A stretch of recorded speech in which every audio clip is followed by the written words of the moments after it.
She wrapped her only coat around a crying boy at a bus stop and gave him half her dinner. Hours later, a knock came at her door. The child's father stood there, a powerful mafia boss who controlled half the city. Her simple act of kindness had just made her the most protected woman in Chicago. And he wasn't letting her go. The rain hit like bullets against Elena's thin jacket as she counted her tips for the third time. $23.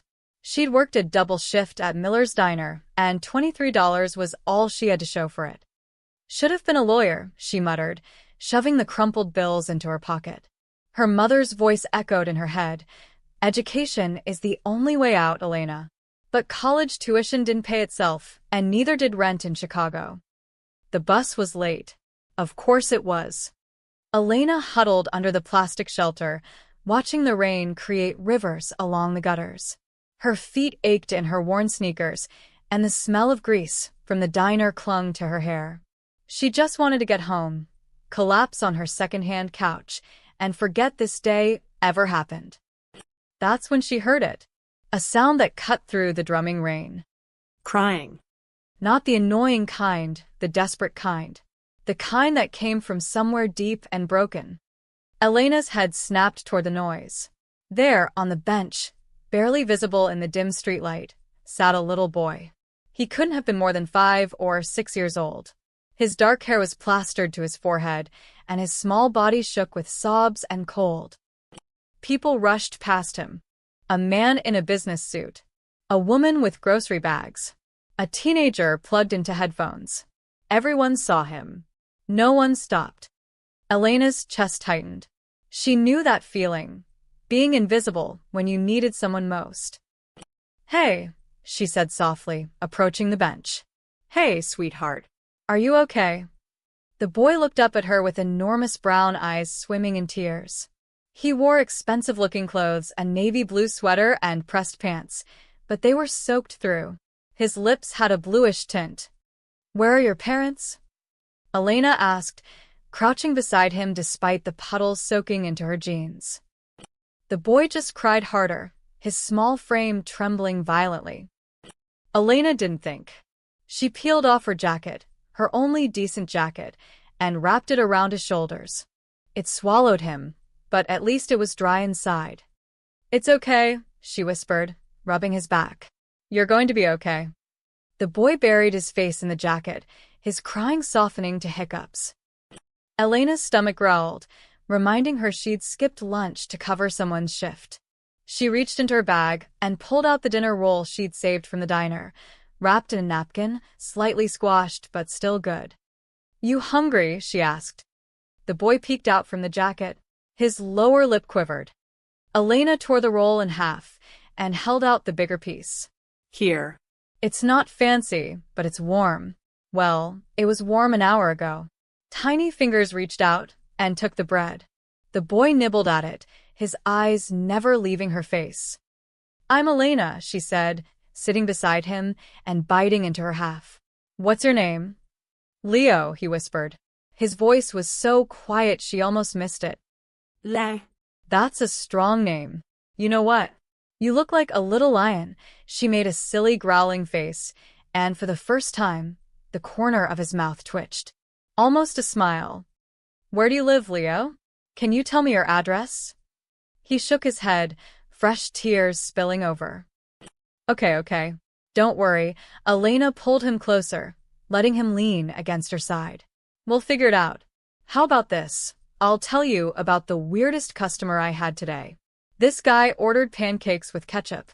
Can you believe that? Ketchup on pancakes." Leo's eyes widened in horror, and Elena laughed. "Right? I almost called the police. That should be illegal."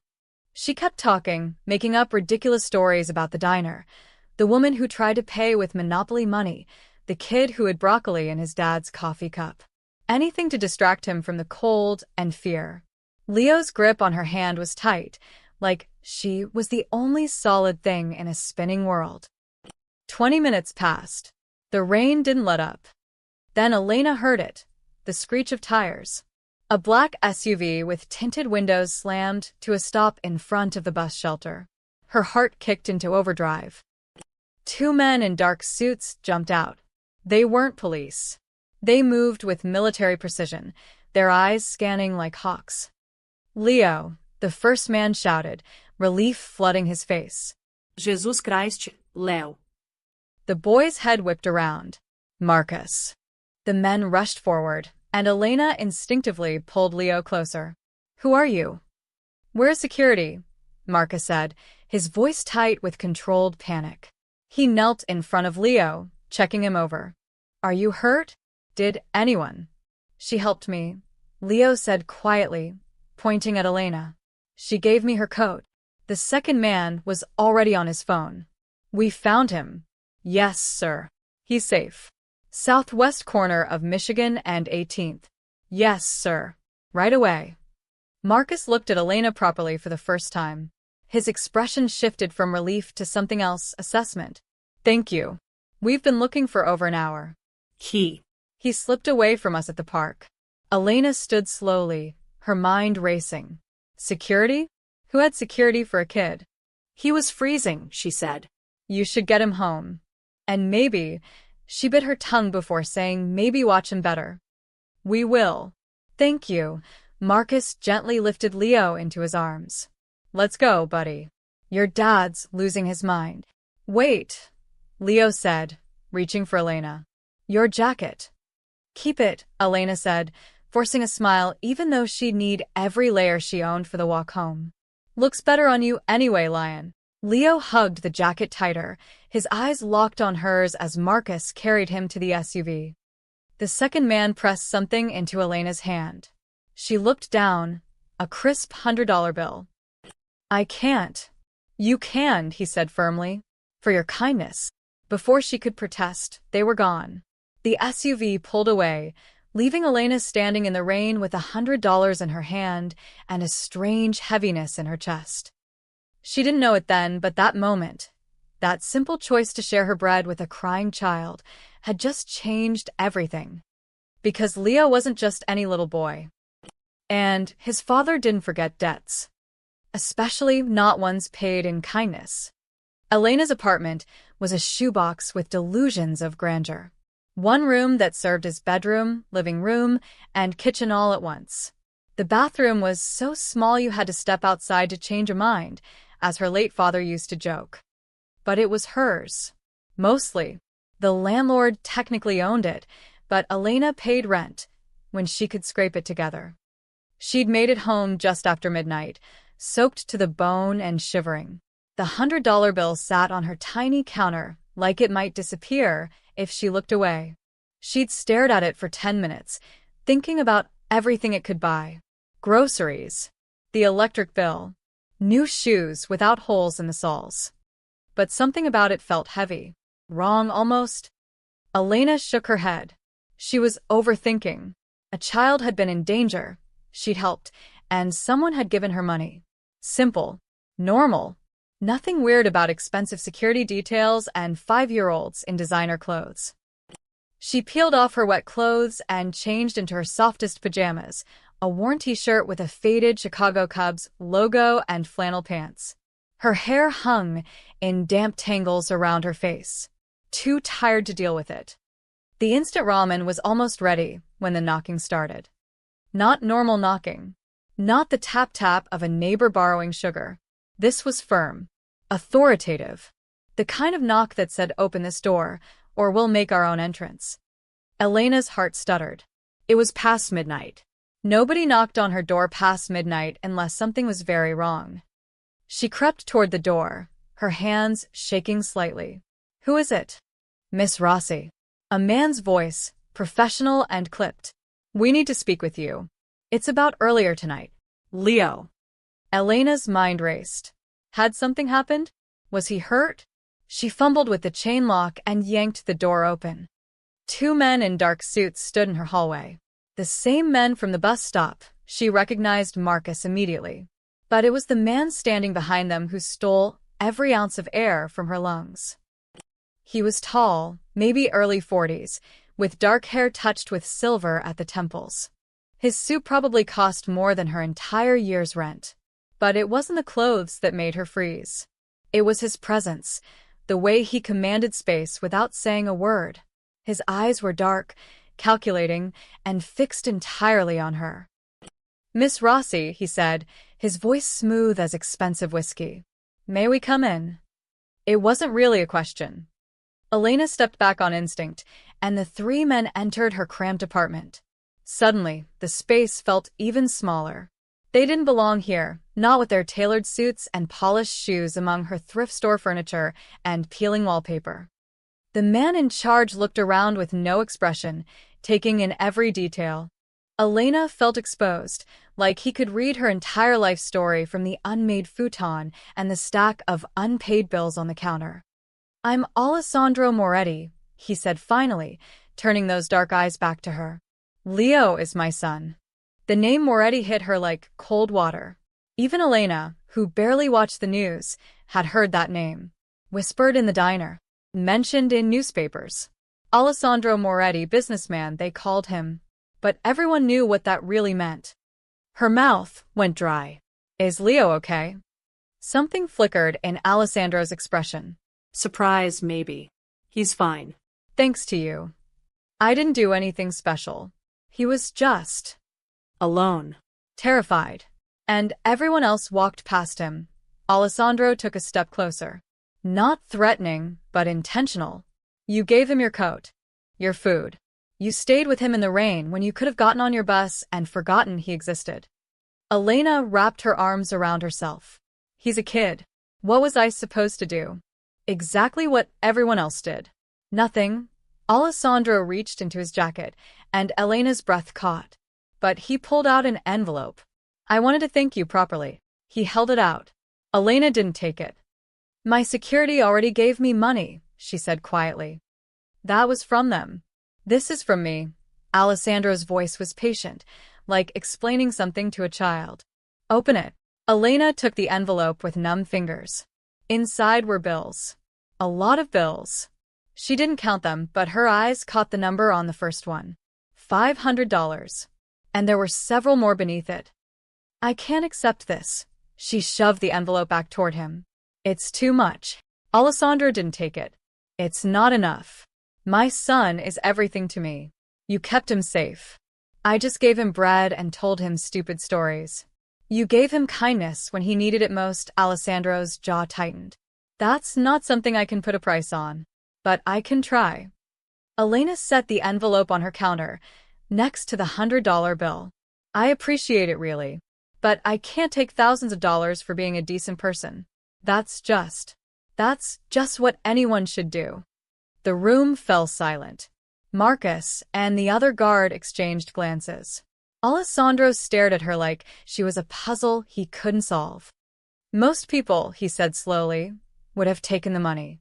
I'm not most people." "No," his gaze intensified. "You're not." Elena shifted uncomfortably. "Look, I'm glad Leo's okay. That's all I wanted. You don't owe me anything." Alessandro studied her for a long moment. Then he did something unexpected. He smiled. It was small, barely there, but it transformed his face from intimidating to almost human. "You're either very brave or very naive, Miss Rossi." "Probably the second one," Elena admitted. Alessandro picked up the envelope and slid it back into his jacket. "Very well. But I don't forget debts, especially ones I can never truly repay." He handed her a card instead, thick, cream-colored, with just a phone number embossed in black. "If you ever need anything at all, you call this number." Elena took the card, if only to end this surreal conversation. "Okay. I mean it." Alessandro's voice dropped, serious and almost urgent. "Chicago can be dangerous for people like you. Good people. If you're ever in trouble, I'll call." She managed a small smile. "Thank you for checking on me. And tell Leo the first said hi." Alessandro nodded once, then gestured to his men. They moved toward the door like a well-trained unit. At the threshold, Alessandro paused and looked back. "You really didn't recognize my name, did you?" Elena shook her head honestly. That smile appeared again, slightly wider this time. "Good night, Miss Rossi." The door closed, and Elena stood alone in her apartment, holding a business card with no name and wondering what the hell just happened. Outside in the hallway, Marcus leaned toward Alessandro. She refused the money. I noticed, Alessandro said quietly, staring at Elena's door. What do you want us to do? Alessandro was silent for a moment. Then, watch her. Quietly. Make sure she's safe. Sir, she's just a waitress. She's the woman who saved my son. Alessandro's voice went cold. And that makes her worth protecting. He walked away, but something had shifted. In all his years navigating Chicago's underworld, Alessandro had met thousands of people. Liars, thieves, schematics, and fools. But someone who refused money for genuine kindness, that was dangerous in its own way. Because it meant Elena Rossi was exactly what she appeared to be, truly good. And in his world, that was rarer than diamonds. Elena woke to sunlight streaming through her single window and the smell of burnt toast. She'd slept through her alarm and now had exactly 20 minutes to get ready for the morning shift at Miller's Diner. She threw on her uniform, a blue dress that had seen better days, and grabbed her bag. The business card from last night sat on her counter. She almost threw it away, then changed her mind and tucked it into her wallet. Just in case. The morning was crisp and cold. Elena hurried toward the bus stop, her breath forming small clouds in the October air. She didn't notice the black sedan parked across the street. Didn't see the man in the driver's seat lift a camera and take several photos of her walking down the sidewalk. Marcus lowered the camera and spoke into his phone. Subject leaving apartment. Heading east on foot. Follow at a distance, came Alessandro's voice through the earpiece. And Marcus? Don't let her see you. Understood. Inside his downtown office, a penthouse with floor-to-ceiling windows overlooking Lake Michigan, Alessandro sat behind a mahogany desk, his phone on speaker. Papers were spread before him, but his attention was elsewhere. What do we know? He asked. Another voice crackled through the phone. Tony, his best information man. Elena Maria Rossi. 26 years old. Born in Chicago, South Side. Parents deceased. Father died when she was 16, mother 2 years ago. Cancer. She dropped out of Northwestern University in her junior year to take care of her mom. Never went back. Alessandro's jaw tightened. Go on. Works double shifts at Miller's Diner on South Clark. Has for 3 years. Pays rent on a studio apartment, barely. She's 2 months behind on utilities, 1 month behind on rent. No criminal record. Not even a parking ticket. No drug use, no connections to any organizations. Tony paused. Boss, she's clean. Like, unusually clean. I couldn't find dirt if I planted it myself. Bank accounts. 1 checking account. Currently has $87. She's got student loan debt about $40,000. Makes payments when she can, but she's missed a few. No credit cards. No assets. No car. Alessandro leaned back in his chair, processing. Elena Rossi was exactly what she appeared to be, a young woman struggling to survive in a city that didn't care whether she made it or not. What about friends? Family? No living family. Few friends, mostly coworkers. She keeps to herself. Neighbors say she's quiet, polite. Always says hello. One old lady on her floor says Elena helps her carry groceries sometimes. Tony's tone shifted slightly. Boss, this girl's got nothing. No angles, no schemes. She's just getting by. Alessandro was silent for a long moment. Keep digging. I want to know everything. There's nothing left to find. Then find it anyway. He hung up and stared at the Chicago skyline. Leo had asked about the nice lady 3 times this morning. His son, who barely spoke to strangers, who'd been traumatized into silence after his mother's death 2 years ago, had connected with this woman in minutes. Alessandro's phone buzzed. A text from Marcus. She's at work. Diner on South Clark. We have eyes on all entrances. Good. Elena barely had time to breathe during the morning rush. The diner was packed with construction workers, students, and office employees grabbing coffee before starting their days. Her feet ached, her back protested, but she smiled at every customer. "More coffee, hon?" she asked the man at table 6. "You're a lifesaver," he said, pushing his cup forward. Elena poured, moved to table 8, took an order at table 3, delivered pancakes to table 10. The rhythm was automatic now. She could do this in her sleep. At the counter, old Mr. Peterson, a regular who'd been coming here since before Elena was born, waved her over. "Elena, sweetheart, you look tired." "I'm fine, Mr. P." She refilled his coffee without asking. He always wanted refills. "How's your daughter?" "Pregnant again. 4th grandkid." His wrinkled face beamed. "You should find yourself a nice boy. Settle down." Elena Lauged. "Maybe when I win the lottery." "You're too good for this place," Mr. Peterson said seriously. "Smart girl like you should be doing something better." "I like it here," Elena said, and meant it. The diner wasn't glamorous, but it was honest work. The people were real. Besides, who else would make sure you don't put too much sugar in your coffee? Outside, Marcus sat in a booth at the coffee shop across the street, laptop open, pretending to work. His eyes never left the diner's entrance. A second man, Vincent, sat in a parked car down the block. A third watched from a rooftop 2 buildings over. "Anyone suspicious?" Marcus said into his concealed mic. "Negative," came Vincent's response. "All clear from up top," the third man confirmed. Elena had no idea she was the most protected waitress in Chicago. That afternoon, Alessandro received a folder. Inside were photos. Elena walking to work, Elena laughing with an elderly customer, Elena sitting on her fire escape during her break, eating a sandwich.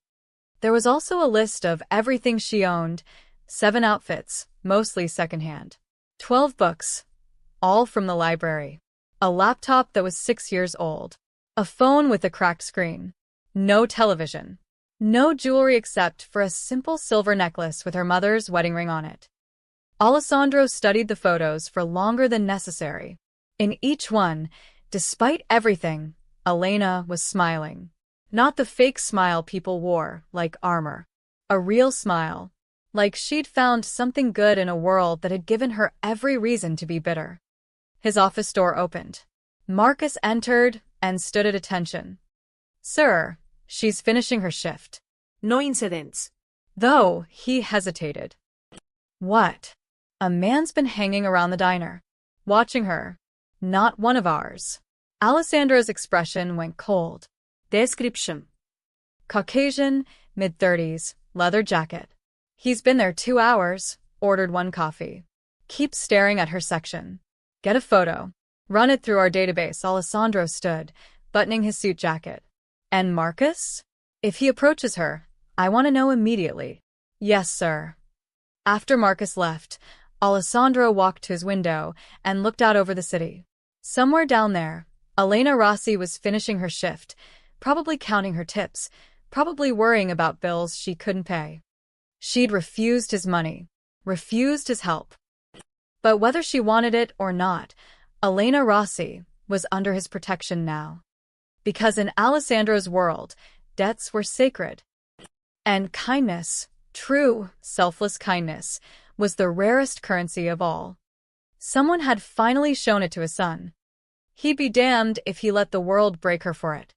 The evening shift was brutal. A bachelorette party had taken over 3 tables, ordering everything on the menu and leaving a mess that looked like a food fight crime scene. Elena's tip came to $12 and a lipstick-stained napkin with "You're awesome" written in pink. She'd take it. By the time Elena clocked out at 9 p.m., her feet felt like they'd been hit with hammers and her lower back screamed with every step. She grabbed her thin jacket from her locker, said goodbye to Tommy the cook, and pushed through the diner's glass door into the cool October evening.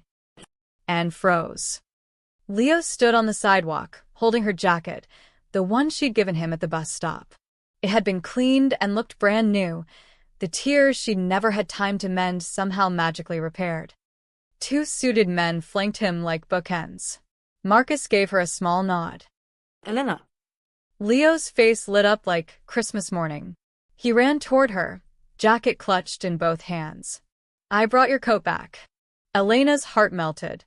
She crouched down to his level, ignoring the protests from her tired knees. Leo. Hey, buddy. You didn't have to return it. Yes, I did, he held it out solemnly. You were cold because of me. I was fine. She took the jacket, noticing it felt different. Heavier. You look good. Feeling better? Leo nodded enthusiastically.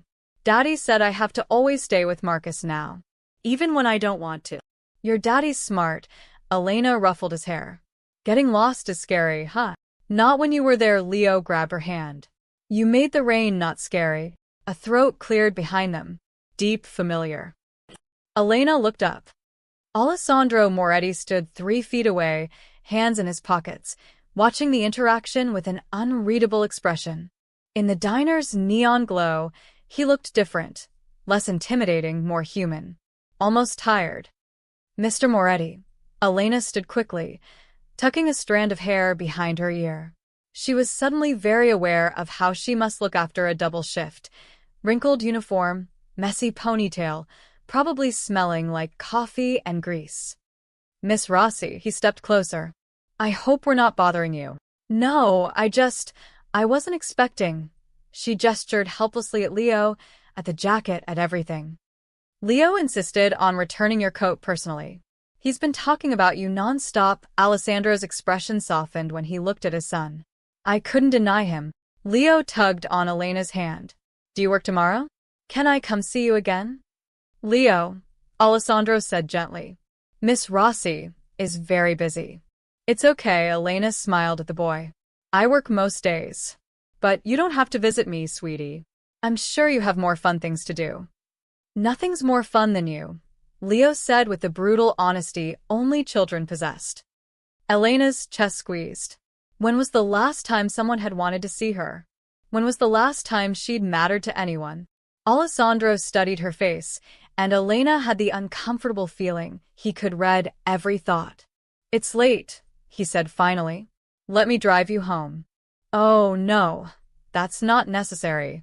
The bus stop is 4 blocks away. It's dark. And Chicago isn't safe this time of night. His tone left no room for argument. Please.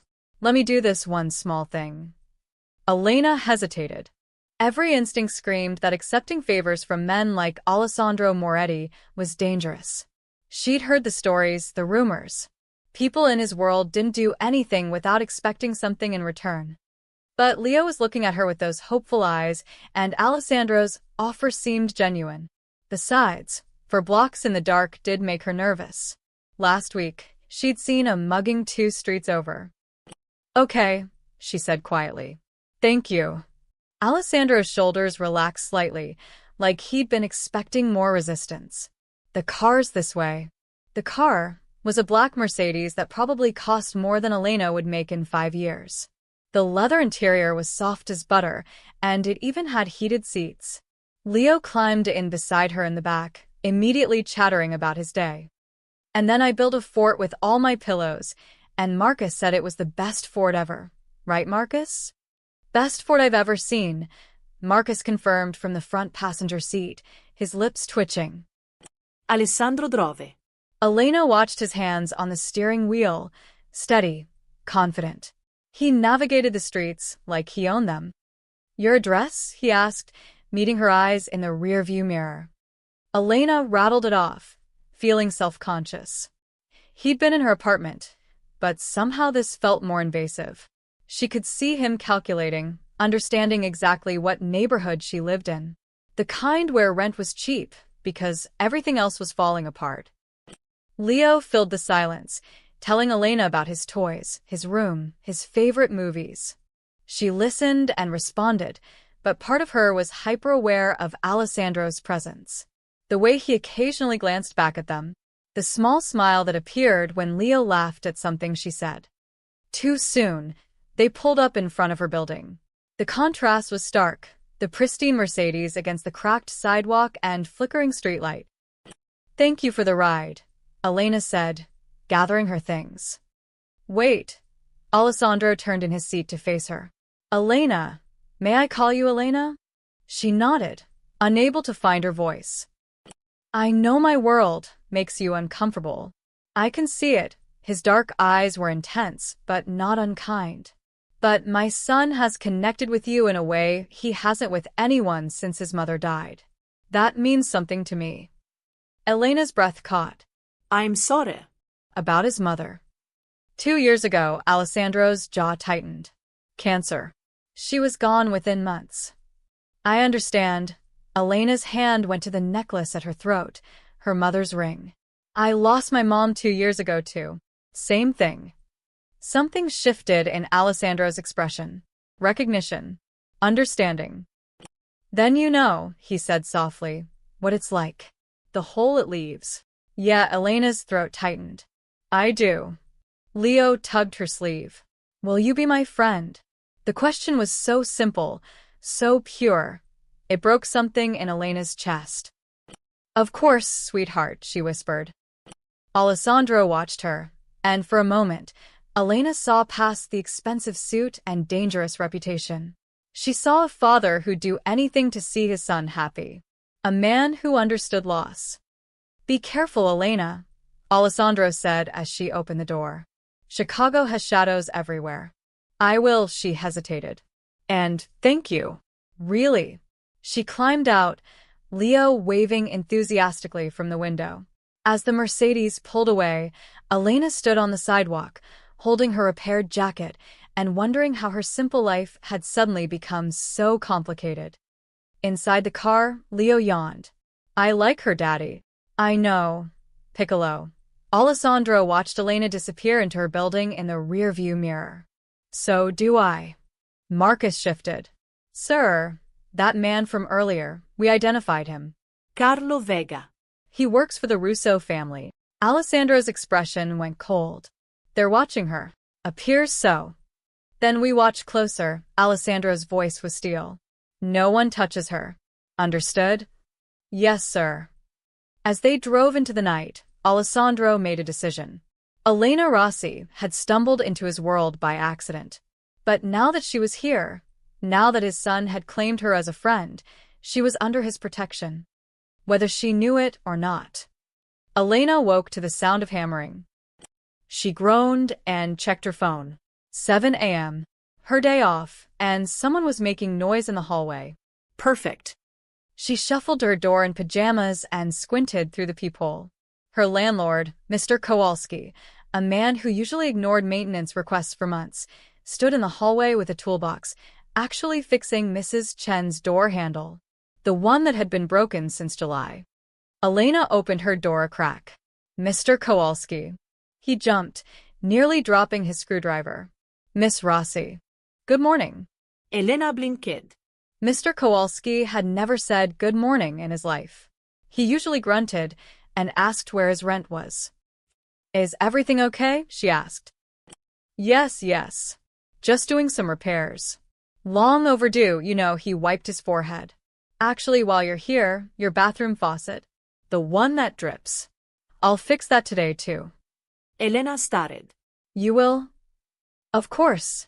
Can't have my tenants living with broken fixtures, he smiled, but it looked painful, like his face wasn't used to the expression. I'll stop by this afternoon. He scurried away before Elena could respond. Strange. By noon, Elena's faucet was fixed. So was the loose floorboard near her kitchen. And the window that wouldn't close properly. Mr. Kowalski worked with unusual enthusiasm, whistling off-key while he repaired 3 months' worth of ignored problems in 2 hours. All set, he announced, packing his tools. Oh, and Miss Rossi? About the rent. Don't worry about being a few days late. Pay whenever you can. Elena's mouth fell open. I'm sorry, what? No ruse. You're a good tenant. Quiet. Respectful. He practically ran for the door. Have a nice day. The door closed, leaving Elena standing in her suddenly functional apartment, completely bewildered. What the hell was happening? That evening, Elena walked to the corner store for groceries. She had $40 to last until Friday, enough for rice, beans, eggs, and maybe some fruit if she was careful. The route took her past the usual characters. The teenagers who hung out by the liquor store, smoking and catcalling anyone in a skirt. They'd hassled Elena a dozen times. She'd learned to walk fast and keep her eyes down. But today, they weren't there. The corner where they usually congregated was empty. Clean even. Someone had swept up the cigarette butts and broken glass. Elena slowed, confused. In 3 years of living here, that corner had never been empty at this time of night. At the store, she grabbed her usual items, mentally calculating prices. At the register, she handed over her cash and waited for the total. $32.50, the cashier said. Elena frowned at her basket. That couldn't be right. These groceries should cost at least $40. Are you sure? The cashier shrugged. That's what it says. Elena didn't argue. Maybe they'd put something on sale. As she walked home, she couldn't shake the feeling that something was off. The streets felt different. Safer. She passed 2 police cars on patrol, unusual for this neighborhood where cops rarely bothered unless someone called them. A man in a dark coat stood across the street, smoking. Elena glanced at him, and he immediately looked away, pulling out his phone. Another man sat in a parked car, pretending to read a newspaper. At 9 p.m., her heart started beating faster. Was someone following her? She picked up her pace, groceries clutched tight. Her building came into view, and she practically ran the last few yards, fumbling with her keys. Inside, she locked the door and leaned against it, breathing hard. You're being paranoid, she told herself. Nobody's watching you. But the feeling didn't go away. The next morning, Elena found an envelope slipped under her door. No name, no return address. Inside was a receipt from Chicago Electric Company. Her overdue bill, $237, marked paid in full. Elena's hands shook as she read it again. And again. This wasn't real. This couldn't be real. She checked her bank account on her phone. No withdrawal. The money hadn't come from her. Someone else had paid it. Her mind raced through possibilities. Her coworkers? No, they were all broke too. The diner owner? He barely paid minimum wage. Mr. Kowalski? The man who'd threatened to evict her 2 weeks ago. And then she remembered. Dark eyes. A business card. If you ever need anything. No, Elena whispered. No, no, no. She dug through her wallet and pulled out Alessandro's card. The cream-colored paper felt heavy in her hand. Accusatory. Had he done this? All of it. Her phone rang, making her jump. Unknown number. Hello. Miss Rossi. Alessandro's smooth voice filled her ear. I hope I'm not calling too early. Elena's free hand clenched into a fist. Did you pay my electric bill? A pause. I don't know what you're talking about. Don't lie to me. Her voice shook with anger and something else she couldn't name. My landlord suddenly fixes everything. Suspicious people disappear from my street. My bill gets paid. That's not coincidence. Another pause, longer this time. Would it be so terrible if someone wanted to help you? I told you I don't want your money. It's not about money, Elena, his voice was maddeningly calm. It's about safety. Chicago is dangerous. For you. It's dangerous for you and your world. I was fine before I met you. The words came out harsher than she intended, but she couldn't stop them. I don't need protection. I don't need fixing. I was handling my life. Were you? Alessandro's tone sharpened. You were 2 months behind on utilities. 1 month behind on rent. Walking through dangerous neighborhoods at night. Elena, I've seen your life. You're not handling it, you're drowning. The words hit like a slap because they were true. But hearing him say it, hearing the pity in his voice, made her want to scream. That's my life to drown in, she said quietly. Not yours to fix. Silence stretched between them. Elena could hear him breathing.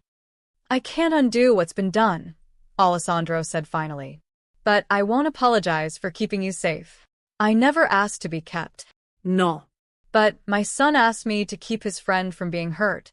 And I don't break promises to my son, his voice softened. Elena, whether you like it or not, You're part of our lives now. That means you're under my protection. I don't abandon people who've helped my family. This isn't protection, Elena said, tears stinging her eyes. This is control. Call it whatever you want. But the protection stays, he paused. Leo would like to visit you at the diner again tomorrow. If that's all right. Elena closed her eyes. She wanted to say no. Wanted to cut all ties with this dangerous, complicated man and his world. But then she thought of Leo's smile. His small hand in hers. The way he'd said, "Will you be my friend?" "Fine," she whispered. "But this conversation isn't over." "I wouldn't expect it to be." She could hear the smile in his voice. Got it, huh? He hung up, leaving Elena standing in her fixed apartment, holding a paid bill, and wondering how her life had spun so completely out of her control in less than a week. Outside, in a car down the street, Marcus lowered his phone. "She knows." Vincent, beside him, whistled low. "Boss isn't gonna like that." Boss expected it. Marcus watched Elena's window. She's smart. It was only a matter of time. Think she'll push back. Marcus remembered the fire in Elena's voice, the way she'd stood up to Alessandro without flinching. Absolutely. Good, Vincent said. Boss needs someone who's not afraid of him. Marcus smiled grimly. Yeah. He does. The Blue Moon Bar sat in the industrial district, the kind of place where questions weren't asked and security cameras mysteriously malfunctioned. In the back room, wreathed in cigar smoke, 5 men sat around a poker table that hadn't seen an honest game in 20 years. Dominic Russo, head of Chicago's second-largest crime family, studied his cards with the same cold calculation he applied to everything. Across from him, his lieutenant Carlo Vega shifted uncomfortably. "You got something to say, Carlo?" Dominic asked without looking up. "It's about Moretti." The other men at the table went still. Dominic set down his cards slowly. "I'm listening. He's been moving resources. Personal protection detail, surveillance equipment. Running background checks through his people at the courthouse." Carlo leaned forward. "All focused on one person." "Who?" "A waitress. 26, nobody special. Works at a diner on South Clark. Elena Rossi." Dominic's eyes narrowed. "Moretti doesn't waste resources on nobodies." "That's what I thought. So I had her followed." Carlo slid a folder across the table. "She's clean. No connections, no family, no money. But 3 days ago, Moretti paid her utility bills. Had her landlord fix her apartment. Stationed men on her street. He's protecting her like she's gold." Dominic opened the folder and studied the surveillance photos. Elena leaving the diner. Elena Buin Groceries. Elena smiling at an old man at a bus stop. She looked ordinary, harmless, which meant she was anything but. "A mistress?" one of the other men suggested. "Too much protection for a mistress," Dominic said. "You put a woman in a nice apartment, give her jewelry, keep her quiet. You don't deploy a 6-man security detail." He tapped the photo. "This is different. She means something." "Maybe she knows something," Carlo offered. "Information? Leverage? Or maybe she's bait." Dominic smiled coldly. "Moretti's playing a game, and we need to know the rules." He looked at Carlo. "I want eyes on her 24/7. I want to know everyone she talks to, everywhere she goes. If she sneezes, I want to know what direction the wind was blowing." "Already done, boss. We've got 3 guys rotating surveillance. Make it 6. And Carlo." Dominic's voice dropped to a whisper. "Be discreet. If Moretti catches you watching his pet project, it'll start a war." Carlo nodded and left. The poker game resumed, but Dominic's mind was elsewhere. Alessandro Moretti was the most calculating bastard in Chicago. He didn't make moves without 3 contingencies and an exit strategy. If he was protecting some random waitress, there was a reason. And Dominic intended to find out what it was.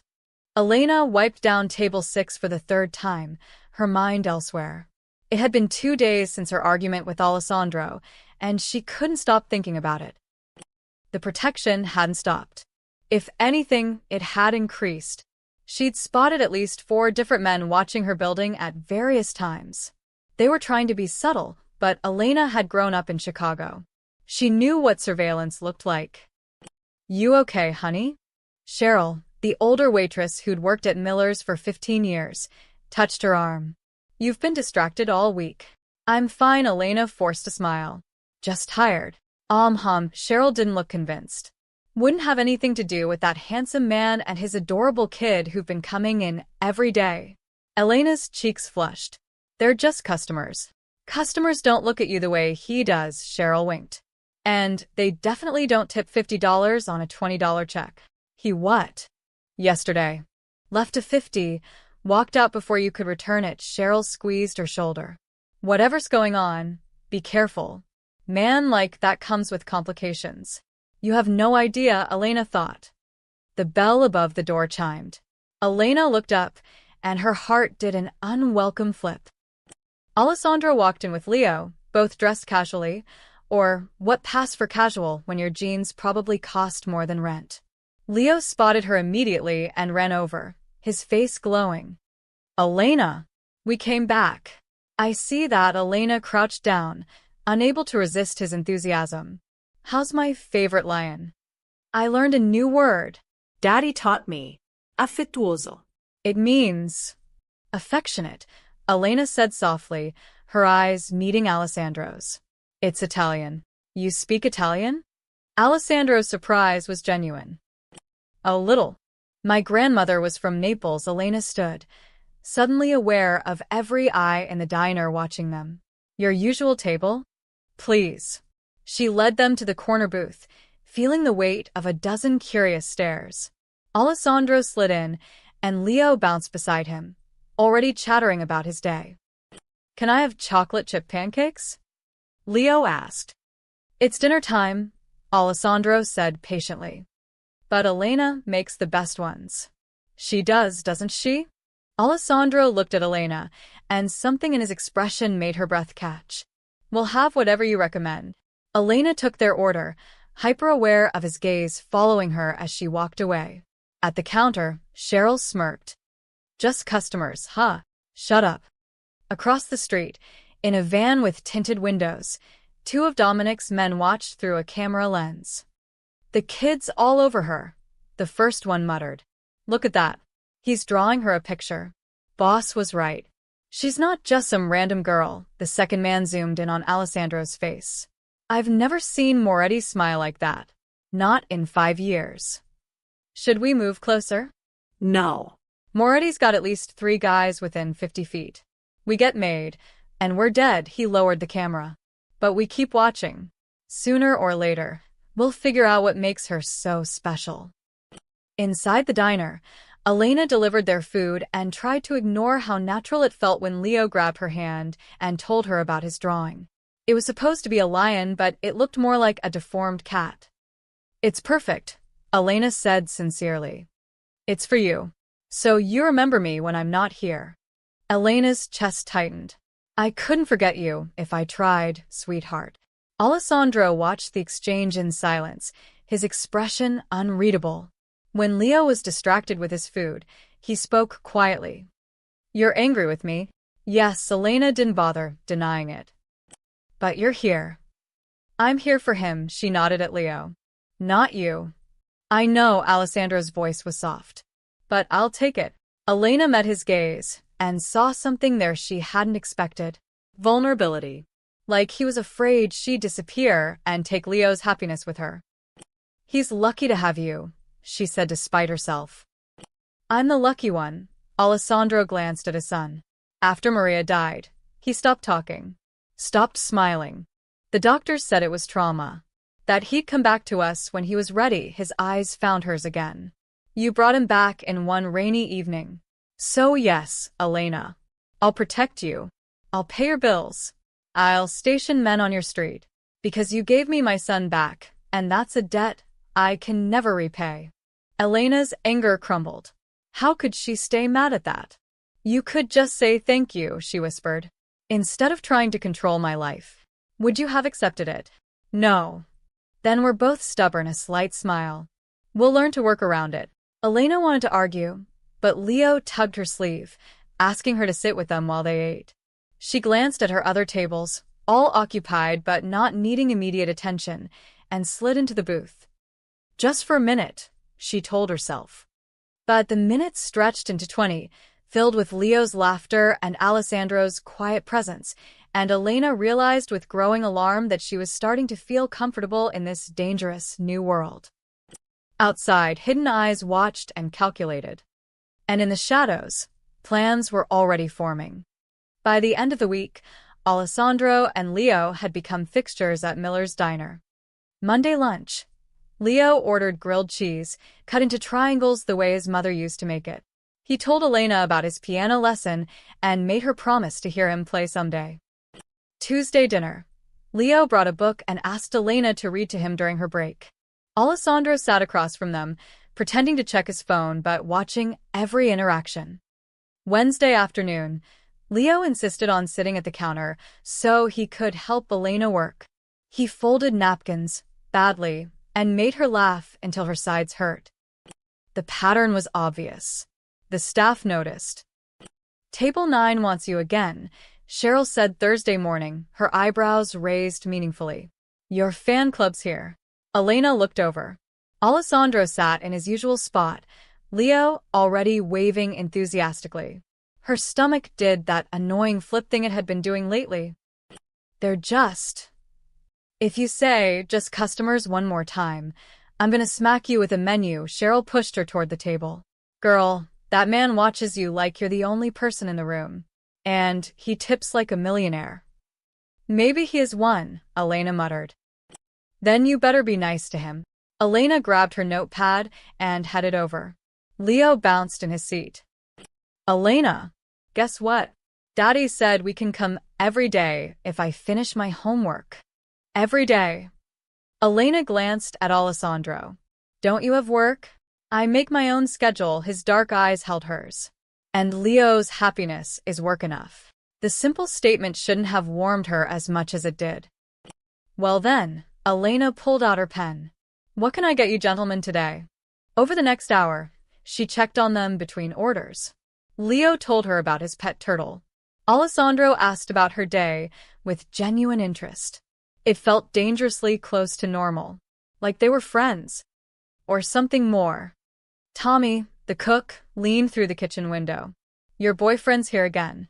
"He's not my boyfriend," Elena hissed. "Sure, honey. And I'm not 50 pounds overweight," Tommy grinned. "Man like that doesn't come to a place like this for the food." Elena's cheeks burned. She busied herself refilling coffee for table 3, trying to ignore the knowing looks from her coworkers. Friday evening brought rain, the soft kind that made everything feel quiet and intimate.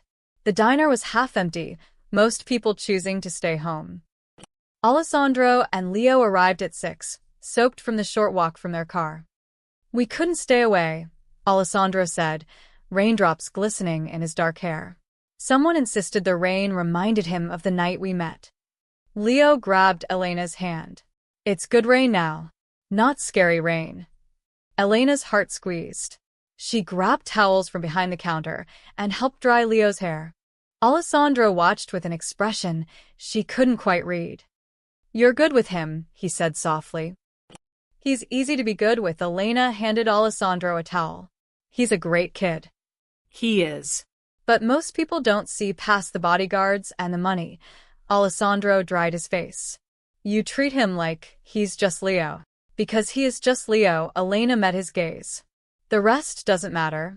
Something shifted in Alessandro's expression, surprise mixed with something deeper. "You really believe that?" "Of course I do." The diner door chimed. Elena glanced up and felt her blood run cold. 3 men in leather jackets stood in the entrance, water dripping onto the worn linoleum. They weren't her usual customers. These men had hard eyes and harder smiles. One of them stared directly at her, then at Alessandro. Marcus appeared from nowhere, suddenly standing beside their booth. His hand rested inside his jacket. "Boss," he said quietly. Alessandro's entire demeanor changed. The warmth vanished, replaced by cold calculation. "I see them. What's happening?" Elena whispered. "Go to the kitchen." Alessandro's voice was steel. "Now." But Elena, he looked at her, and she saw something in his eyes that made her move. Please. She grabbed Leo's hand. Come on, sweetheart. Let's go see if Tommy has cookies. Leo sensed the tension. He clung to her as she led him through the kitchen door. Tommy took one look at her face and stepped in front of them both. Through the window, Elena watched the three men approach Alessandro's booth. They spoke. She couldn't hear what, but Alessandro's expression never changed. After a tense minute, the men left. Alessandro stood, adjusted his jacket, and walked to the kitchen. His face was calm, but his eyes were furious. We're leaving, he told Leo gently. Something came up, but I didn't finish my cocoa. We'll come back tomorrow. Alessandro lifted his son into his arms. He looked at Elena. I'm sorry. This won't happen again. Who were they? Elena asked, even though part of her didn't want to know. Nobody important, but the lie was obvious. Marcus appeared with the car keys. Clear path to the vehicle. Vincent's already started the engine. They left quickly, professionally, like a military extraction. Elena stood in the kitchen, her heart pounding, finally understanding what she'd been avoiding. This wasn't just a powerful man being grateful. This was something bigger, darker, and she was already too deep to walk away unscathed. You okay? Tommy asked. No. Elena sank into a chair. I don't think I am. That night, Cheryl cornered her in the break room. Elena, honey, I've lived in Chicago my whole life. The older woman's voice was serious. And I know danger when I see it. Those men today. I know. Do you? Cheryl gripped her shoulders. Because that little boy is precious, and his father clearly cares about you. But men like that, they live in a different world. A violent world. And if you're not careful, you'll get caught in the crossfire. Elena thought about Leo's smile. Alessandro's rare vulnerability. The way she felt safe around them despite everything. What if I'm already caught? She whispered. Cheryl's expression softened with sadness. Then you better learn to swim in deep water fast. Because those men today, they weren't there for the coffee. Elena went home that night with Cheryl's words echoing in her head. She unlocked her apartment and froze. An envelope sat on her kitchen table. Thick. Expensive. She opened it with shaking hands. Inside was a note in elegant handwriting. I'm sorry for today. You deserve better than to be frightened in your workplace. A. Beneath it was a check. $20,000. Elena stared at it until the numbers blurred. This wasn't protection anymore. This was hush money. Payment to stay quiet about whatever she'd seen. Or maybe it was something else entirely. She picked up her phone and dialed the number on Alessandro's card. He answered on the first ring. Elena. I can't keep doing this, she said, her voice breaking. Every time I turn around, your world is crashing into mine. My coworkers are scared. Strange men are showing up. And now you're leaving me checks like I'm... Like you're what? His voice was sharp. Like I'm someone you need to pay to stay quiet. Silence. Then softer. That check is because you had to see violence today. Because my world touched yours and left you shaken. Not to keep you quiet. Never that. Then what do you want from me? Elena's tears finally spilled over. Why won't you just leave me alone? Because I can't. Alessandro's voice was raw, more honest than she'd ever heard it. Because my son asks about you every morning. Because you make him laugh again. And because when I look at you, I see something I thought I'd lost forever. What? Hope. The word hung between them. You make me believe good people still exist. That kindness isn't just a weakness to be exploited. And I'm selfish enough that I won't give that up. Even if I should. Elena closed her eyes, clutching the phone. This is going to end badly. I know. He paused. But I'm asking you to trust me anyway. She should say no. Should hang up, tear up the check, and never look back. Instead, she whispered, Okay. Okay. I trust you and God help her. She meant it. The next morning, Elena discovered her building had transformed overnight. The lobby, usually grimy and smelling of mildew, had been cleaned. Actually cleaned. The cracked mirror had been replaced. The burnt-out light fixtures now worked. Even the ancient mailboxes had been polished. Mr. Kowalski stood in the entrance, practically vibrating with nervous energy. Miss Rossi. Good morning. He rushed over, wringing his hands. I hope the building improvements meet your satisfaction. Elena stared at him. Mr. Kowalski, what's going on? Just making sure our tenants are comfortable. His smile looked painful. If you need anything at all, you let me know immediately. Day or night. I'm at your service. He practically bowed before scurrying away. Mrs. Chun from 3B watched from her doorway, her eyes suspicious. That man hasn't cleaned this building in 10 years. Now suddenly he's Mr. Fix-It. She looked at Elena. What did you do, girl? I didn't do anything. Alma, Mrs. Chen's gaze sharpened. Those expensive cars that keep parking outside? The men in suits watching our building? That has something to do with you, doesn't it? Elena's stomach dropped. What men? Don't play stupid. I'm 73, not blind. Mrs. Chen stepped closer, lowering her voice. I've lived in Chicago my whole life. I know what protection looks like. And I know what kind of men provide it. She touched Elena's arm, her expression softening. Be careful, child. That world doesn't let people go once it has them. She shuffled back into her apartment, leaving Elena standing in the newly cleaned hallway, feeling like the walls were closing in. At the diner, things got worse. Elena was taking an order when she noticed him, a man with a camera sitting in a car across the street. Not hiding it. Not pretending to be subtle. Just sitting there, lens pointed directly at the diner entrance. You see that guy? Tommy muttered, nodding toward the window. He's been there since we opened. 4th day in a row. Maybe he's not just anything. Tommy's expression was grim. Yesterday, 2 other guys were taking pictures.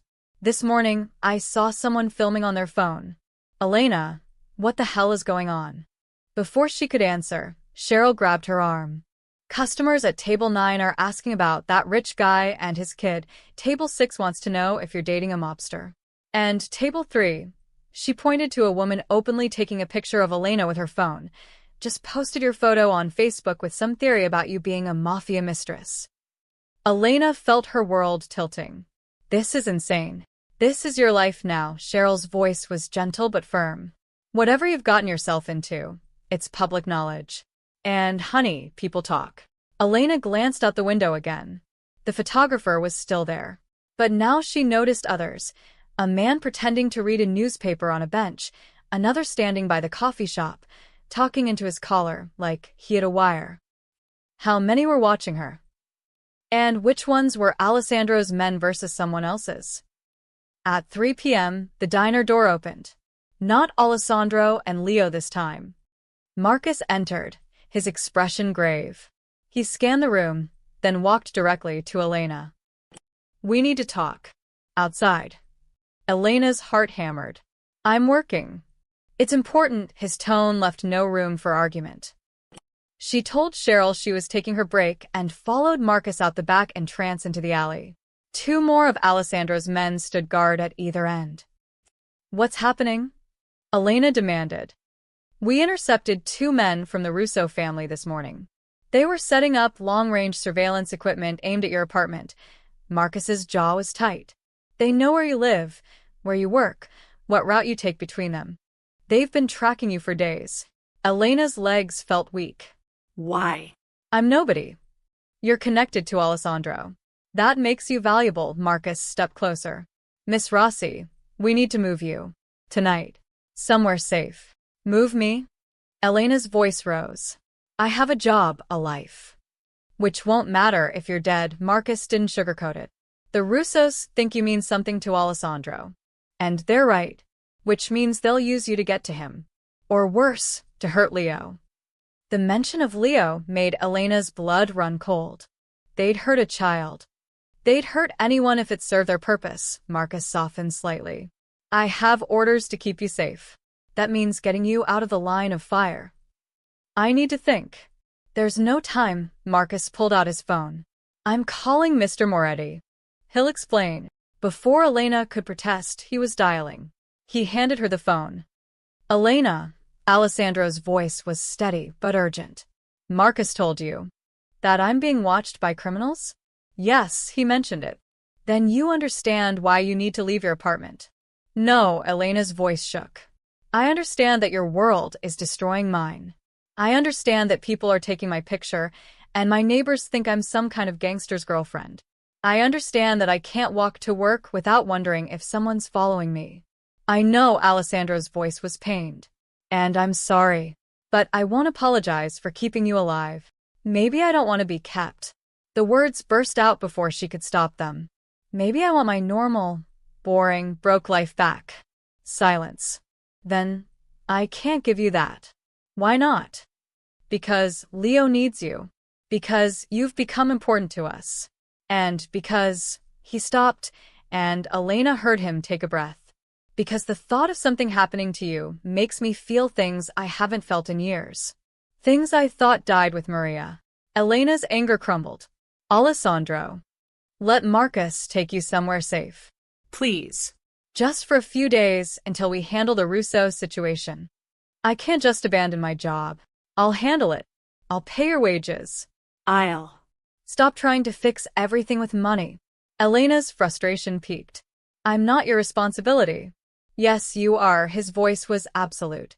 The moment you helped my son, you became my responsibility. That's how my world works. You protect what's yours. I'm not yours. Another pause, heavy with unspoken things. Not yet. The words hung between them, loaded with meaning Elena wasn't ready to unpack. I need to get back to work, she whispered. Elena. She handed the phone back to Marcus and walked inside, her mind reeling. The rest of her shift passed in a blur. Elena served customers on autopilot, hyper-aware of every person watching her. The photographer across the street. The woman at table 6 who kept staring. The 2 men who came in, ordered nothing, and left after 10 minutes of watching her work. When her shift ended at 8, Marcus was waiting by the back door. I'm walking you home. Elena didn't argue. She was too tired, too overwhelmed.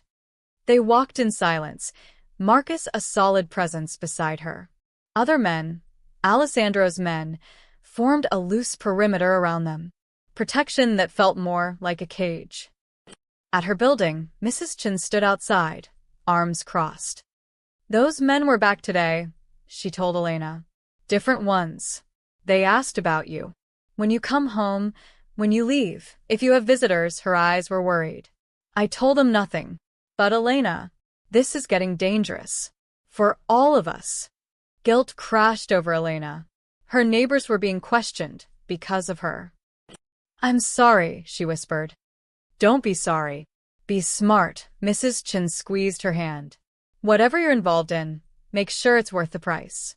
Elena climbed the stairs to her apartment, Marcus following. Inside, he checked every room, every window. Lock your door. Don't open it for anyone except me or Mr. Moretti. He handed her a new phone. This is a secure line. Mr. Moretti's number is programmed. If anything feels wrong, you call immediately. How long will this last? Elena asked quietly. Marcus's expression was sympathetic. As long as you're important to Alessandro, you'll be a target. That's the reality. I'm sorry. He left, and Elena locked the door behind him. She stood in her small apartment, fixed up, cleaned, safe, and felt like a prisoner in a gilded cage. Her old phone buzzed. Text messages from coworkers, from acquaintances she hadn't talked to in months. Everyone wanting to know about that rich guy and those mobsters and what's really going on. Elena turned off her phone and curled up on her futon. She'd made her choice. She'd said she trusted Alessandro. But trust didn't make the fear disappear. And somewhere in Chicago's shadows, rival eyes were watching, waiting for the perfect moment to strike. The afternoon shift started like any other. Elena tied her apron, checked her tables, and tried to ignore the persistent feeling of being watched. At 2 p.m., Alessandro and Leo arrived. The routine had become comfortable. Leo's excited wave, Alessandro's subtle nod, Marcus taking position near the door, while Vincent watched from outside. Elena! Leo bounded over, clutching a drawing. Look, I made you another picture. It was a stick figure with wild hair holding hands with a smaller stick figure. That's you and me, Leo explained proudly. Best friends. Elena's heart melted. It's perfect. I'll put it on my fridge. Promise. Promise. Alessandro watched them with that expression he got sometimes, soft around the edges, like seeing them together healed something broken inside him. The usual? Elena asked. Please, Alessandro's phone buzzed. He frowned at the screen. I need to take this. Leo, stay with Marcus. But Daddy. 5 minutes. Alessandro kissed his son's head and stepped outside, phone pressed to his ear. Elena brought Leo crayons and a coloring sheet. He settled into the booth, humming while he drew. Marcus stood nearby, alert but relaxed. Everything was normal. Until it wasn't. The black van screeched to a stop outside the diner. Elena glanced up, her heart already kicking into overdrive. 4 men jumped out, moving fast. Too fast. Not bothering with subtlety. Marcus saw them a split second before they reached the door. Get down. The diner erupted in chaos. The men burst through the entrance, one pulling a gun. Customers screamed. Chairs scraped as people dove for cover. The kid, one man shouted. Get the kid. Elena's body moved before her brain caught up. She lunged for Leo, wrapping herself around him as he started to scream. Kitchen. Marcus roared, drawing his own weapon. Elena, go. Elena didn't think. She grabbed Leo and ran, his small body clutching her neck, his terrified sobs vibrating against her shoulder. It's okay, she gasped, even though nothing was okay. Behind her, gunshots cracked like thunder. Glass shattered. People were screaming. Elena burst through the kitchen door, Tommy's shocked face blurring past. She didn't stop. Couldn't stop. Back door. Tommy yelled, pointing. Elena ran, her lungs burning, Leo's weight making her arms shake. She hit the back door with her shoulder, stumbled into the alley, and slammed it shut behind them. Her hands fumbled with the lock, the deadbolt, the chain. Elena, I'm scared. Leo sobbed into her neck. I know, baby. I know. She set him down behind a dumpster, her body between him and the door. Listen to me. You stay here. You stay quiet. Can you do that? Leo nodded, tears streaming down his face. The back door handle rattled violently. Someone was trying to get through. Elena looked around frantically. No weapon. Nothing but trash bags and broken pallets. She grabbed a discarded metal pipe, gripping it with shaking hands. If they came through that door, she'd fight. She'd die before she let them touch Leo. The door shuddered under heavy impacts. They were kicking it. Stay back, Elena whispered to Leo, raising the pipe.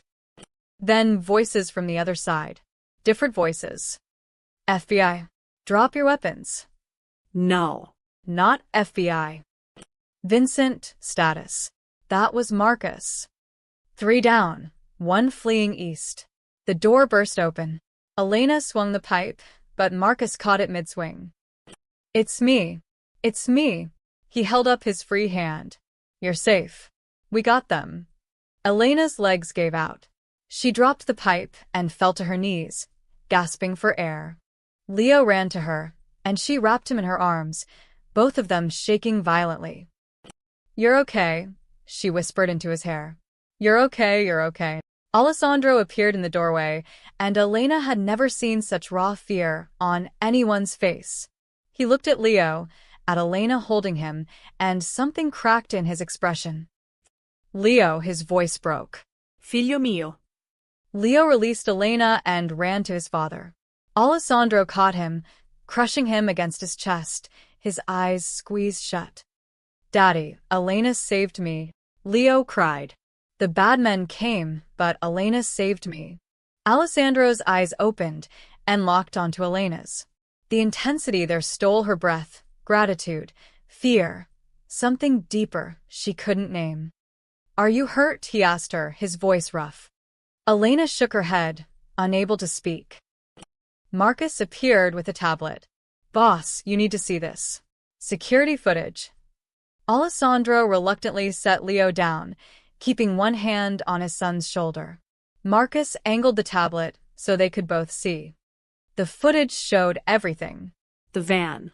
The armed men, Marcus engaging them, and Elena grabbing Leo, shielding him with her own body, running. The way she'd positioned herself between him and the door in the alley. The pipe raised, ready to fight men with guns despite having no chance of winning. Alessandro watched in silence, his jaw clenched so tight Elena could see the muscle jumping. "She didn't hesitate," Marcus said quietly. "Not for a second." Alessandro handed back the tablet. He walked to Elena, who was still on her knees in the dirty alley. He crouched in front of her, his face inches from hers. "You could have died," he said hoarsely. "So could he." Elena's voice was steady despite her shaking hands. "I wasn't going to let them take him." Why? Alessandro's eyes searched hers desperately. "Why would you risk your life for him?" "Because I love him." The words came out simple. True. "Because he's just a little boy who's already lost too much. Because someone had to." Alessandro stared at her like she'd spoken a language he'd forgotten existed. Then he did something that shocked everyone present. He reached out and cupped her face in both hands, his thumbs gentle against her cheeks. "You protected my son twice now," he whispered. "Do you understand what that means to me? What you mean to me?" Elena couldn't breathe. Couldn't think. Could only feel the warmth of his hands and the weight of his gaze. "You're coming home with us," Alessandro said, and it wasn't a request. Tonight. "I won't risk your life again. You're under my protection permanently, and that means you're under my roof." "Alessandro." "This isn't a negotiation, Elena." His voice was steel wrapped in velvet. "You saved my son. Twice. That makes you family. And I protect my family with everything I have." Leo grabbed her hand. "Please come home with us? Please." Elena looked at the little boy she'd grown to love, then at his father, who'd somehow worked his way past all her defenses. The choice had already been made the moment she'd wrapped herself around Leo and run. "Okay," she whispered. "Okay." Alessandro's eyes closed briefly, relief flooding his features. When he opened them again, they held a promise. She was his now. To protect, to cherish, to keep safe. And God help anyone who tried to hurt her again. In his office across town, Dominic Russo watched his own footage of the ambush on a laptop screen. 4 of his men arrested or dead. The target, Leo Moretti, unharmed. And the waitress. That nobody from nowhere who'd fought like a lioness to protect a child that wasn't even hers. "Interesting," Dominic murmured. "Very interesting indeed." He closed the laptop, a cold smile spreading across his face. The game had just become much more complicated. And much more fun. The estate was nothing like Elena had imagined. Gates that required 3 security checks. A driveway that curved through manicured gardens. A mansion that looked like it belonged in a movie, all stone and glass and wealth that made her want to disappear. Leo had fallen asleep against her shoulder during the drive, exhausted from fear and adrenaline.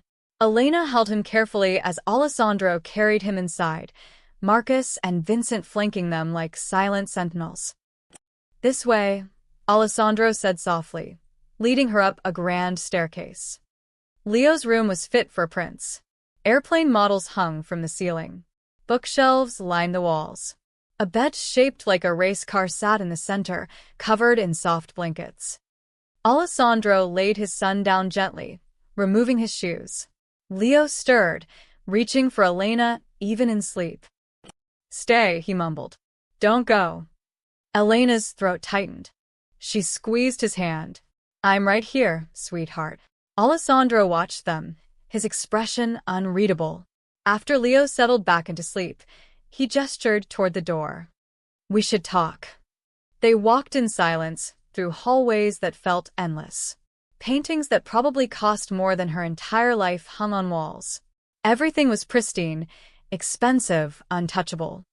Elena had never felt more out of place.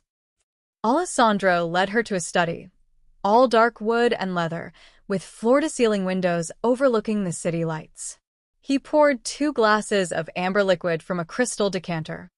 "Whiskey," he said, offering her one. "You look like you need it." Elena took it with shaking hands and drank. The burn felt good. Real. "Sit."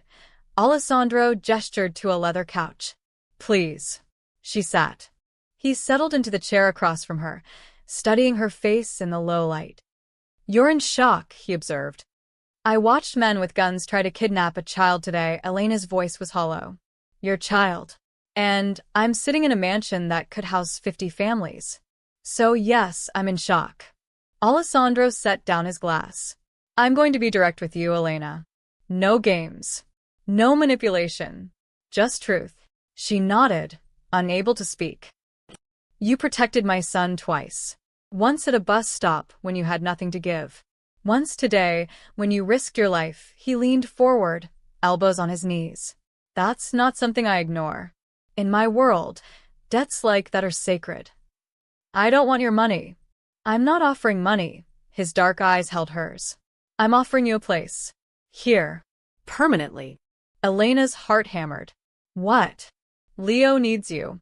He's attached to you in a way he hasn't been with anyone since Maria died. You make him feel safe. Happy. And after today," Alessandro's voice roughened, "after watching you shield him without hesitation, I know he's safer with you than with anyone else I could hire. You want me to be his nanny?" "Not a nanny. A companion. A guardian." "Family." Alessandro stood, moving to the window. "Your life as you knew it is over, Elena. The Russos know your face. So do 6 other families who'd use you to get to me.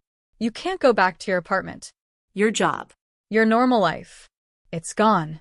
The words hit like physical blows. Elena set down her glass before she dropped it. "So, what are you saying?" she whispered. Alessandro turned to face her. "I'm saying you stay here, under my protection. You'll have your own suite, staff at your disposal, anything you need. In return, you spend time with Leo, help him with homework, read him stories, be the person he runs to when he's scared. That's it? Just be with Leo? That's everything." Alessandro's expression softened. "You've already been doing it. I'm just asking you to continue. In safety. Where the Russos can't touch you." Elena stood on unsteady legs. "And what about my life? My choices?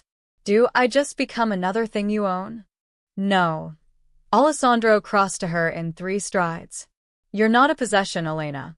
You're—" He stopped, searching for words. "You're important. To Leo. To me. And I won't let you be hurt because of us." "I'm not yours to protect," Elena said, but her voice lacked conviction. "Aren't you?" Alessandro's gaze was intense. "You love my son. You admitted it today. And whether you'll admit it or not, you've already chosen us over your old life. You came here willingly. Because there were men with guns. Because you couldn't bear the thought of leaving Leo." Alessandro's voice dropped to barely above a whisper. "Just like I can't bear the thought of you in danger. So here we are." Elena wanted to argue, but the truth sat heavy in her chest. He was right. Somewhere between the rainy bus stop and today's chaos, she'd stopped being just a waitress who helped a lost boy. She'd become part of their lives. And they'd become part of hers. "What if I say no?" she asked quietly. "What if I want to try to go back?" Alessandro's jaw tightened. "Then I'll put you in a safe house with 24-hour security. I'll pay for everything you need. I'll make sure you're protected." He paused. "But Leo will be devastated. And you'll never see him again, because I won't risk him getting attached to someone who'll leave." The words were brutal in their honesty. But fair. She'd known Alessandro long enough to understand. He protected what was his with absolute ruthlessness, even if it meant keeping people apart. "That's manipulative," Elena said. "That's parenthood." Alessandro's expression was pained. "My son has lost enough. I won't let him lose someone else he loves unless there's no other choice. Elena walked to the window, staring at Chicago's glittering skyline. Somewhere out there was her tiny apartment, her job at the diner, her struggling, lonely, ordinary life. A life she'd been miserable in if she was honest. And here was Alessandro, offering her safety, Purpose. a child who loved her. A life that terrified and tempted her in equal measure. What happens when Leo grows up? She asked. When he doesn't need me anymore? Then you stay anyway. Alessandro's voice was closer now. He'd moved behind her, near enough that she could feel his warmth. Because by then you'll be family. And family doesn't leave. Elena closed her eyes. Your world is violent. Dangerous. Yes. People will always be trying to hurt the ones you care about. Yes. Including me if I stay. Yes. Alessandro's hand touched her shoulder, gentle. But I'm very good at protecting what's mine, Elena. And I promise you, I will keep you safe. Elena turned to face him. In the low light, with his guard down, Alessandro looked less like a dangerous crime lord and more like a man who'd lost too much and couldn't bear to lose anything else. I'm scared, she admitted. So am I, his honesty stunned her. Scared of failing you. Of failing Leo. Of being selfish by asking you to accept this life. His hand moved from her shoulder to cup her cheek, the gesture achingly tender. But I'm asking anyway. Stay. Please. Elena thought of Leo's arms around her neck. His whispered, don't go, the way he called her his best friend. She thought of Alessandro's rare smiles. The way he looked at her like she was something precious. The safety she felt despite the danger, simply because he decided she mattered. And she thought of her empty apartment, her aching feet, her lonely nights eating ramen and wondering if this was all life would ever be. Okay, she whispered. I'll stay. Alessandro's relief was visible, his shoulders dropping, his eyes closing briefly. When he opened them again, they shone with something that looked dangerously like hope. Thank you, he said hoarsely. But I have conditions. His lips quirked. Of course you do. I'm not a prisoner. I can leave the estate. I can have friends. I can have my own life. With security. But yes. And you don't pay me like an employee. If I'm family, then I'm family. Not staff. Alessandro's smile widened. Agreed. And Elena took a breath. You're honest with me. About your work. About the dangers. I won't be kept in the dark. Alessandro studied her face for a long moment. Then he nodded. That's fair. And brave. Or stupid. Perhaps both. He offered his hand. Do we have an agreement? Elena looked at his outstretched hand. This was it. The moment everything changed forever. She took his hand. His fingers closed around hers, warm and sure. We have an agreement, she said. And just like that, Elena Rossi, struggling waitress from Chicago's South Side, became part of Alessandro Moretti's family. For better or worse. Elena didn't sleep. The guest suite Alessandro had given her was larger than her entire apartment. A king-sized bed with sheets that probably cost more than her monthly rent. A bathroom with heated floors and a shower big enough for 3 people. Windows overlooking gardens lit by subtle landscape lighting. It was beautiful. Surreal. Terrifying. She sat on the edge of the bed in borrowed pajamas, soft cotton that smelled like expensive detergent, and stared at her reflection in the full-length mirror across the room. Who was she now? Not the struggling waitress counting tips. Not the girl who dropped out of college to care for her dying mother. Not the woman who ate ramen 4 nights a week and wore secondhand clothes. This Elena had agreed to live in a mansion. To be part of a crime lord's family. To raise a child who wasn't hers, but somehow felt like he was. Her phone, the old one, not the secure one Alessandro had given her, sat on the nightstand. 23 unread messages. Cheryl asking if she was okay. Tommy wondering if she'd been hurt. Mr. Peterson from the diner, hoping she'd survived. Whatever the hell happened. Her old life, reaching out. Worried. waiting. Elena picked up the phone and typed carefully. I'm safe. I'm sorry I can't explain everything, but I need to leave Chicago for a while. Thank you for being kind to me. Elena. She sent it to everyone who'd messaged, and then, after a long moment of hesitation, she turned off the phone. The old Elena was gone. Time to learn how to be the new one. Morning came too quickly. Elena had finally dozed off around 5 a.m., only to wake at 7 to soft knocking. Miss Rossi. A woman's voice, accented and professional. Mr. Moretti asked me to check if you needed anything. Elena opened the door to find a woman in her 50s with kind eyes and gray hair pulled into a neat bun. I'm Rosa, she said with a warm smile. Head housekeeper. Though honestly, that's a fancy way of saying I make sure this place doesn't fall apart. She held out a tray with coffee, fruit, and pastries. I thought you might be hungry. Thank you. Elena took the tray, feeling awkward. You didn't have to. Mr. Moretti was very clear. You're not a guest. You're family, which means I'm here to help, not to serve. Rosa's eyes twinkled. Though between you and me, I've worked for this family for 15 years. It's nice to see someone good finally walk through these doors. Elena didn't know what to say to that. Rosa stepped back. Mr. Moretti is handling some business this morning, but he left instructions. Marcus will take you to your apartment to collect your things. You're to take whatever you want. Reality crashed down. This was really happening. When? Elena asked. Whenever you're ready. An hour later, Elena stood outside her apartment building for what felt like the last time. Marcus and Vincent flanked her.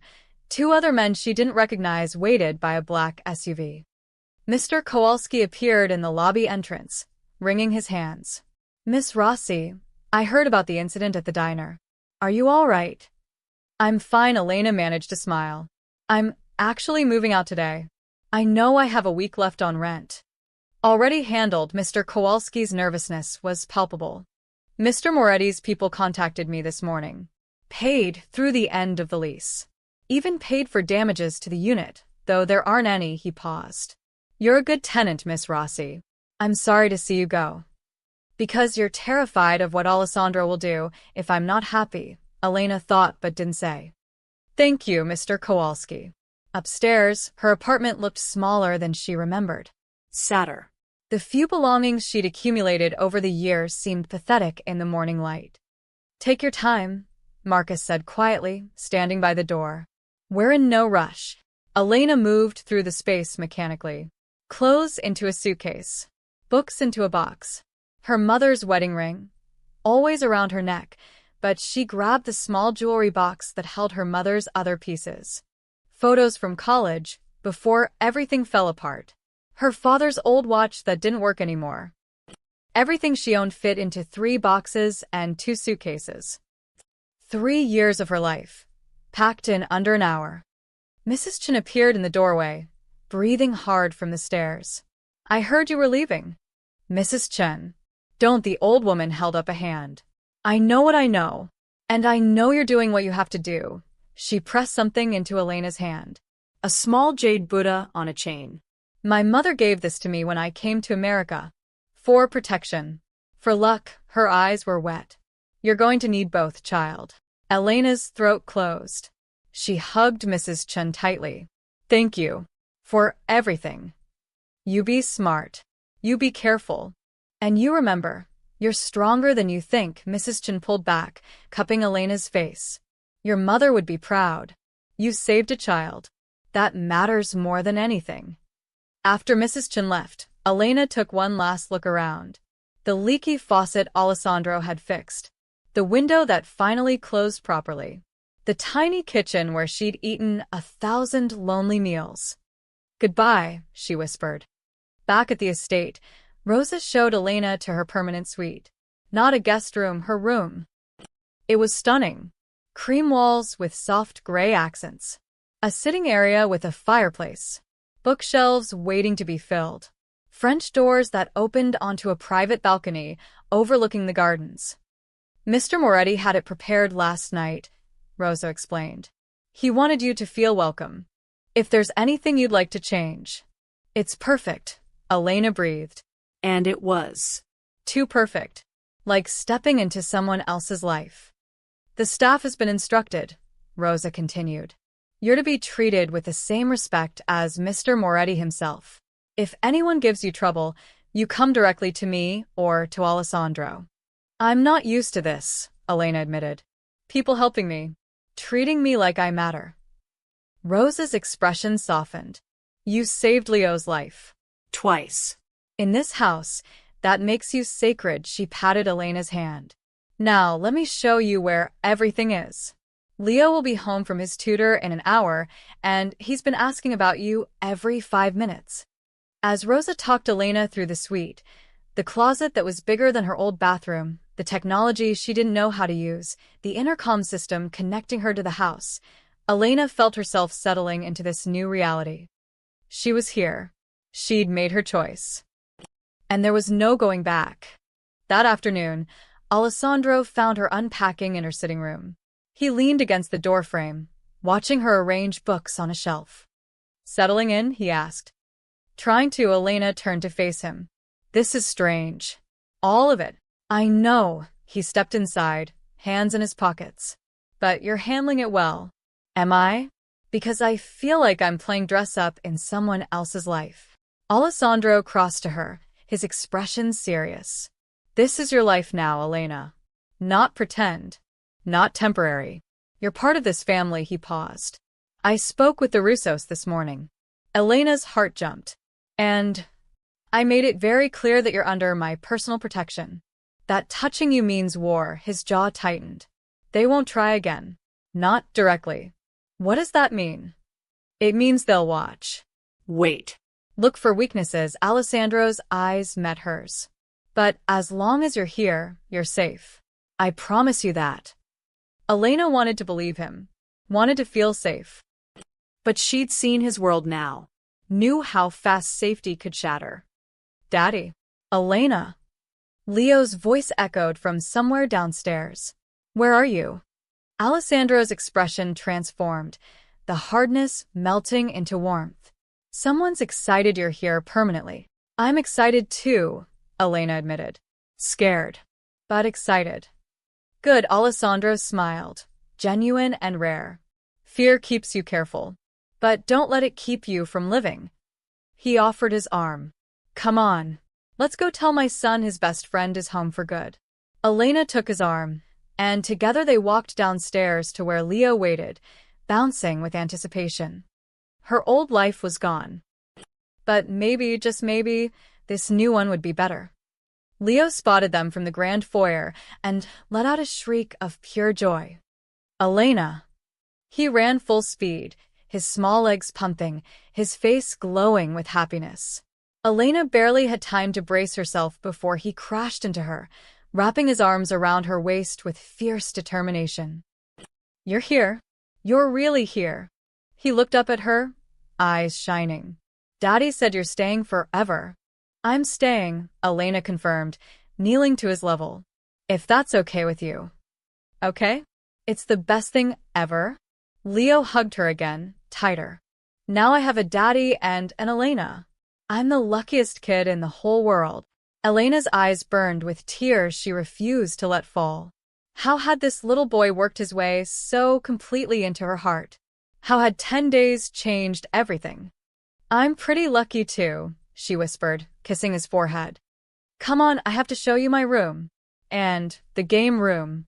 And the library. It has 1,000,000 books. Leo grabbed her hand, tugging insistently. And the gardens. We have a fountain with fish. Real fish.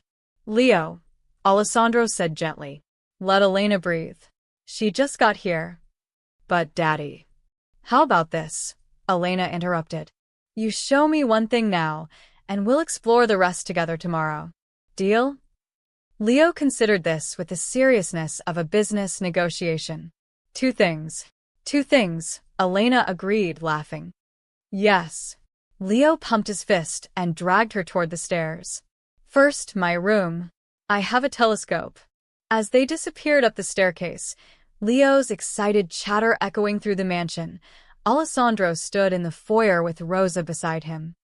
That boy hasn't smiled like that since his mother passed, Rosa said quietly. Miss Rossi is good for him. She is. Alessandro couldn't take his eyes off the stairs where they'd vanished. Even now, he could hear Leo's laughter from somewhere above. Real laughter. The kind that came from genuine happiness, not polite pretending. And she's good for you too, sir, Rosa added with the familiarity of someone who'd known him for 15 years. If you don't mind me saying, Alessandro glanced at her. Oh, you smile more. You're home more. You look at her the way you looked at Miss Maria, like she's something precious. Rosa's expression was knowing. That girl doesn't realize it yet, but she's not just here for Leo. Rosa. I'm just saying what everyone in this house can see, she patted his arm. Don't wait too long to figure it out yourself. She walked away, leaving Alessandro alone with thoughts he'd been avoiding for days. Elena was here for Leo. That was the agreement. The arrangement.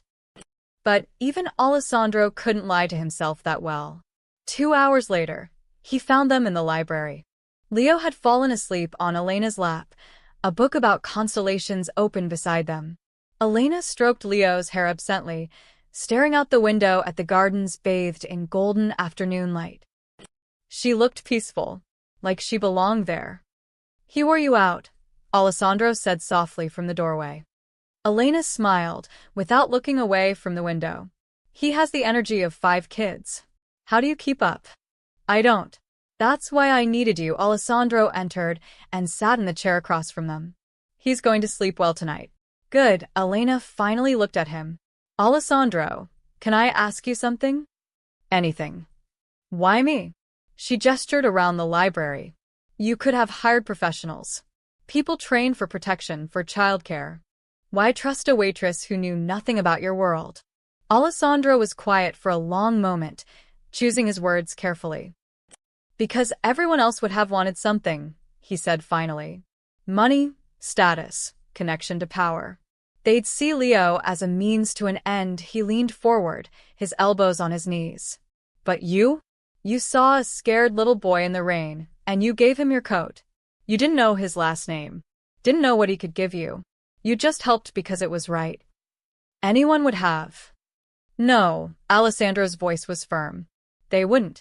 People walked past him that night. Dozens of them. You were the only one who stopped. His eyes held hers. That's why you. Because you're good, Elena. Genuinely good.